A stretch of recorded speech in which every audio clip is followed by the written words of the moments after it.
Everybody, and on behalf of John and Linda Henry, Tom Werner, Mike Gordon, and the entire Fenway Sports Group family, welcome to the MGM Music Hall at Fenway for what is a milestone day for Fenway Sports Group in our 22-year history. We are here today to formally launch Boston Common Golf and welcome the players who will be representing our city and our region when the Upstart League kicks off this coming January.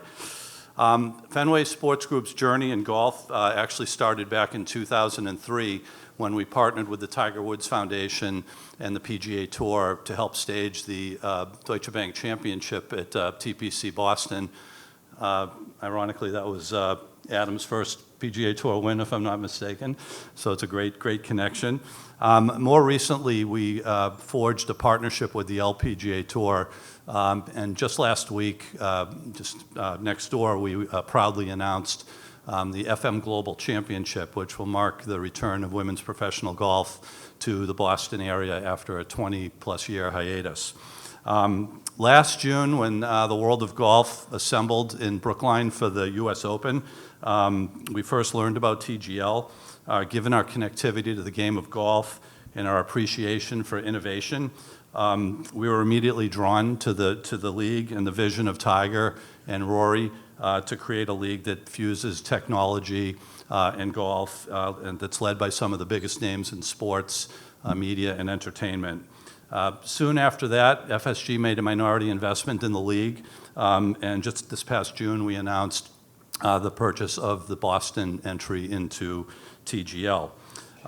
Before introducing the guys, I wanted to acknowledge several of the people who helped get us to where we are today. And first and foremost, Shauna Flaherty, who is Rory's business partner, who initially approached us about TGL and shares our vision for making Boston Common Golf a championship-driven brand and a brand that will be recognized around the world.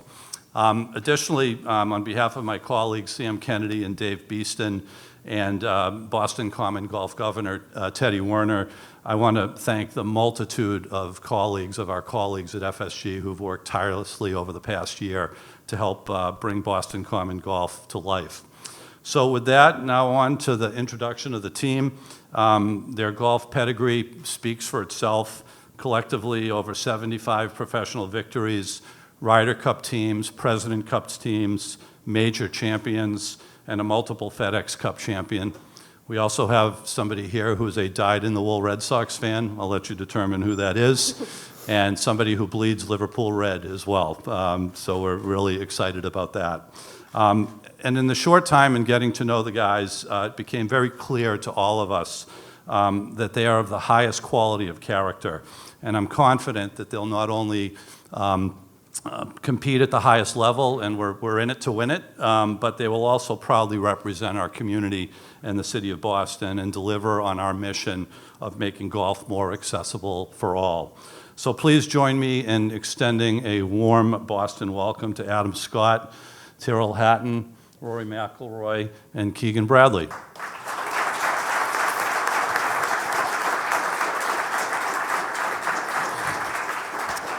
So before opening up to questions, we thought it would be most appropriate for New England's own Keegan to make a few opening remarks.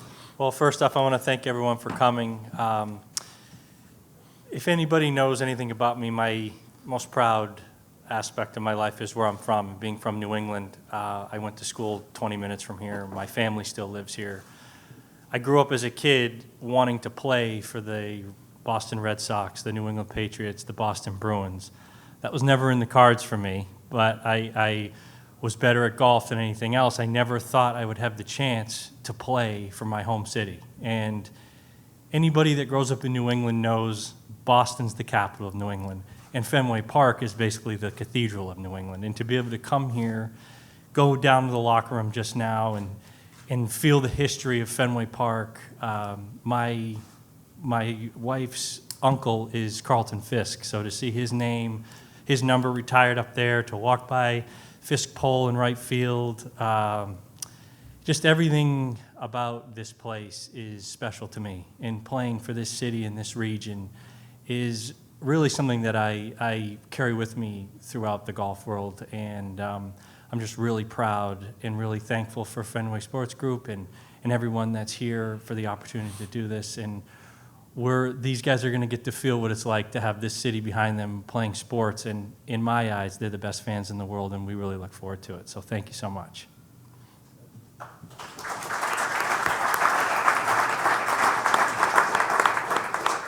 Thank you, Mark and Keegan. We'll open things up for questions. If you can just wait for a microphone before asking your question, that would be great.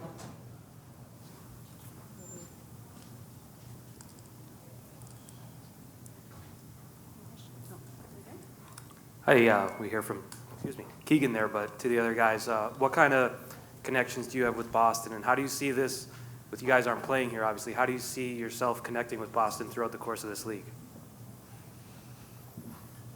I'll take that one. So there's a lot of Irish in Boston. So for me, I feel like I've got a natural connection to the city in that way. We've all played tournaments in and around this city, whether it be out at TPC Boston, obviously at Brookline last year at the US Open. And as Keegan said, I think Boston sports fans are some of the best in the world. And hopefully they all get behind us and they get behind, this venture and obviously tune in on Monday nights and see what it's all about. I think, whether it be the Red Sox or, the Bruins or the Celtics, there's not a ton of Bostonians that are playing on those teams either. So, but obviously they're playing in this city. So I think, we have to make a really big effort to connect with the people of Boston and we're going to try to do that, whether it's coming up here to Fenway, whether it's trying to do that through a TV screen on a Monday night. But I think really just showing pride of, who we're representing when we're playing. I think that's the important thing.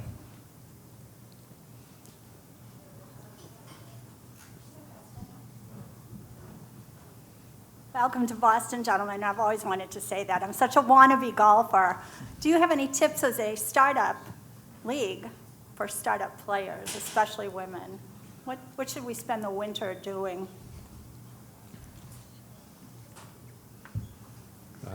Well, I think playing in the simulator is really relevant to that in the winter, and hopefully this league will give startup players, anybody, an opportunity to see some of the best players play in a similar situation, although ours is going to be quite an innovative simulator, I would say. But it's an opportunity for everyone to see some of the greatest players in the game playing in a different situation, and hopefully another way for us to connect with all the wannabe golf fans out there and draw them into the game of golf.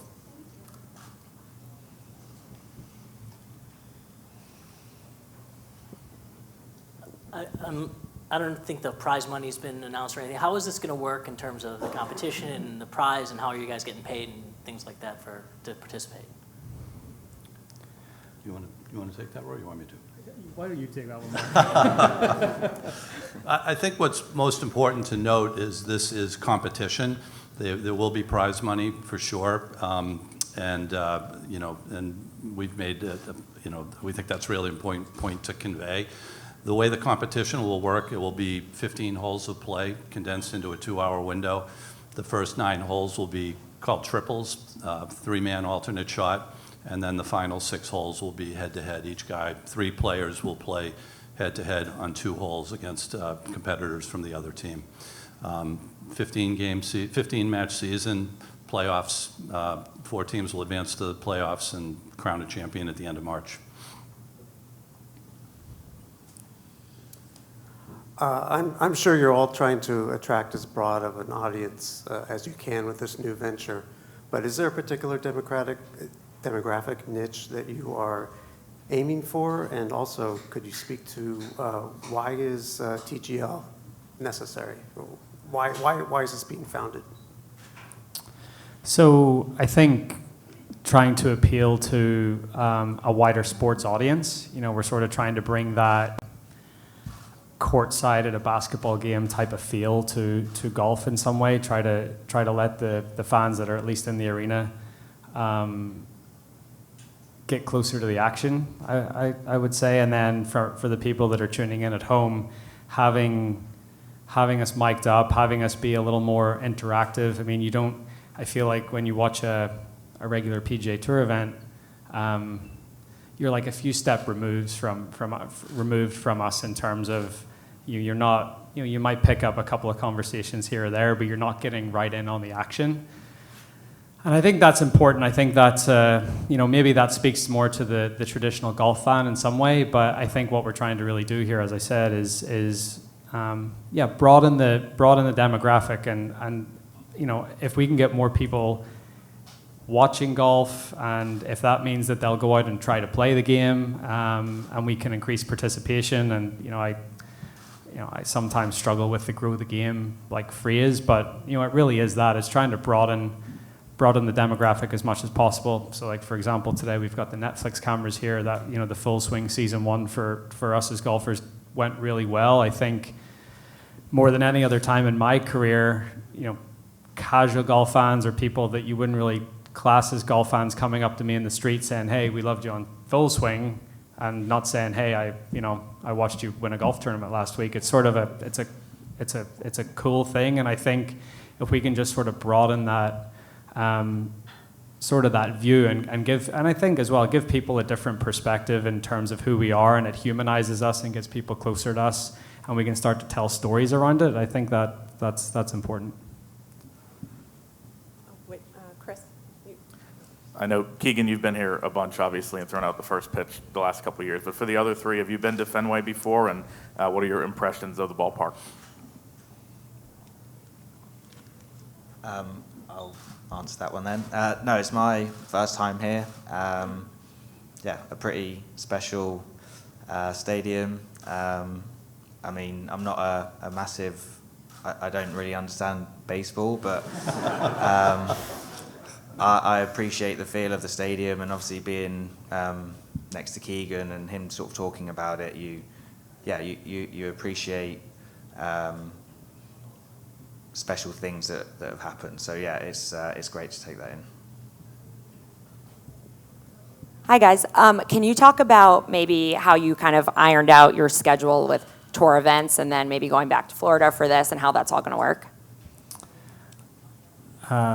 Yeah, I'll take that. So we actually hired, or the league hired someone from that worked on the tour for the past couple of decades, Ross Berlin, who we all know really well. Everyone that's playing in the league has dealt with Ross and likes Ross, and he's the one that's really tried to overlay all of our schedules together and try to put together what makes sense in terms of the right schedule, the right cadence.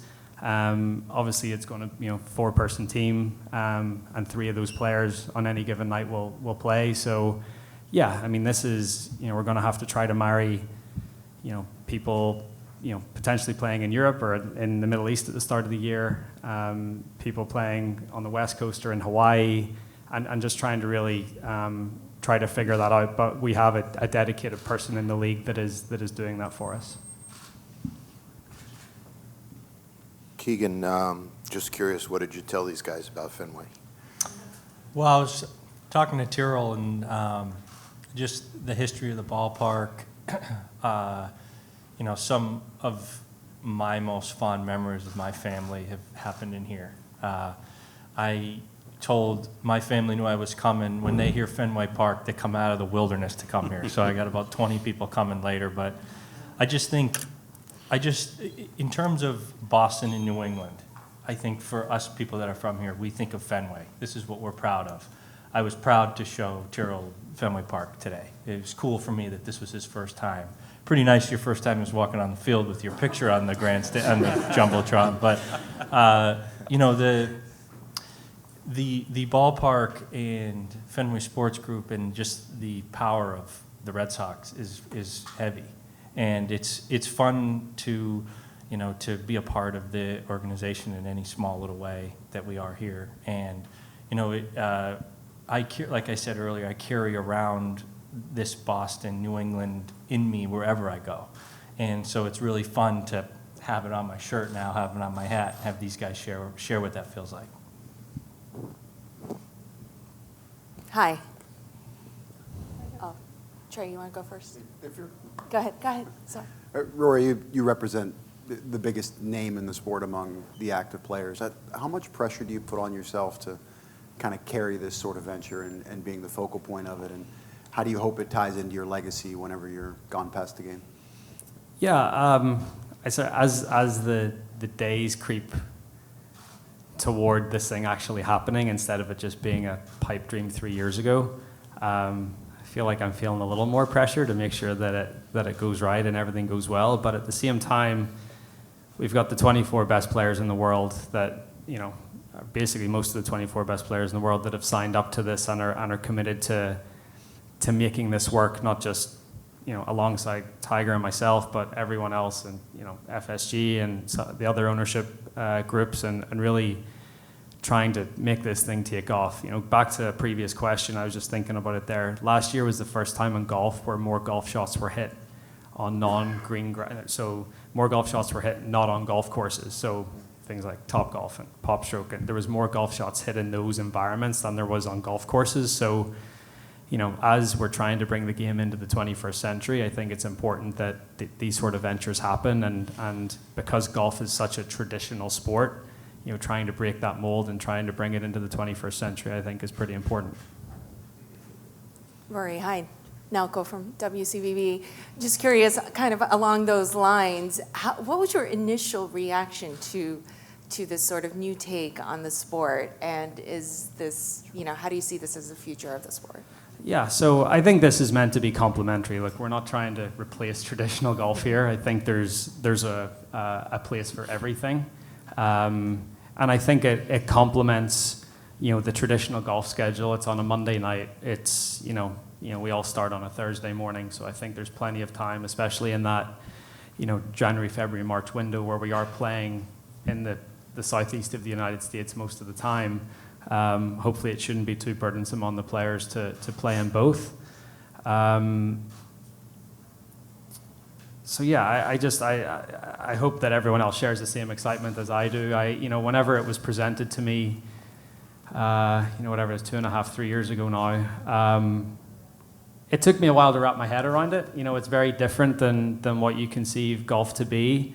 But once we sort of dug down into the nitty-gritty details of it and trying to incorporate some different themes from other sports, you know, we just announced today, like shot clocks and timeouts and stuff like this, which I think is going to be really, really fun. And again, trying to tap into a sort of a casual sports fan that's used to seeing that sort of thing when they watched, you know, their respective sports. So yeah, did it take me a little bit of time to get my head around what we were doing? Absolutely. But once I did get my head around it, I was all in. And just kind of as a follow-up to that, Keegan, what is your expectation of the Boston crowd in sort of that setting? You know, you're used to quiet on the golf course as you take your shot. Can you picture what that's going to be like and how that's going to play into your game? Yeah, I think it's going to be exciting. I've seen the renderings of the stadium, and I think it's going to be fun to have a golf atmosphere that's a little rowdy, and, you know, maybe some local fans that are going to be there cheering as loud as they can. I mean, you know, these fans, I think the better we do, the more they'll follow us and pull for us, and, you know, that's our job to do our best. But I would love for the fans to be as loud as they could be. Yeah. There will be Mike McCarley is here from the league, and one of the things that the league is doing is looking to create a lot of buzz and excitement in the venue, and there will be a Boston fan section for the matches that we'll be playing, and similar as that will be for the other 5 teams in the league. Rory, a lot of the things you were mentioning about expanding the demographics and kind of interactivity with players are a lot of the same things that we heard from Liv when they were starting up and trying to change golf and make it more, I don't know, golf but louder, I guess. Louder, yeah. Yeah. Why is this something you're excited about when that was something you were notably not excited about? So, again, I think this is meant to be complementary. It's not meant to be disruptive in any way. So whenever Mike brought this idea to Tiger and I think one of the first things we said, well, if you're going to do this, you know, we're going to have to try to partner with the PGA Tour in some way and really try to make this complementary. So I think that was the first thing. This wasn't adversarial at all. It was trying to How can we be additive to the entire system? And I think when you look at, again, we're pretending to be competitive, and it's a different type of golf, but it's not the traditional golf that you see week in, week out. So, I don't want to sit here and talk about LIV, but I think you could make the argument that they haven't innovated enough away from what traditional golf is, or they've innovated too much that they're not traditional golf. They're sort of caught in no man's land, where this is so far removed from what we know golf to be.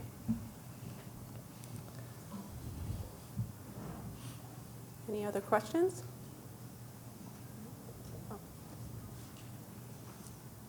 Could you possibly see a future of this going to other venues? For instance, the team in LA, a team in Boston, it eventually going on tour and maybe having something at a Fenway Park, at a Dodger Stadium, something like that? For a simulator? Yeah, as far as the evolution of the game goes, understandably, it's not even off the ground yet, but is there a tour aspect that could eventually come with it? Yeah, I don't know that that's been contemplated yet, but I know that there's been discussion about the venue being other venues similar to the one that's in Florida being built elsewhere, so having events take place in other parts of the country. But we're a little early in the process we haven't wrapped our heads around that yet.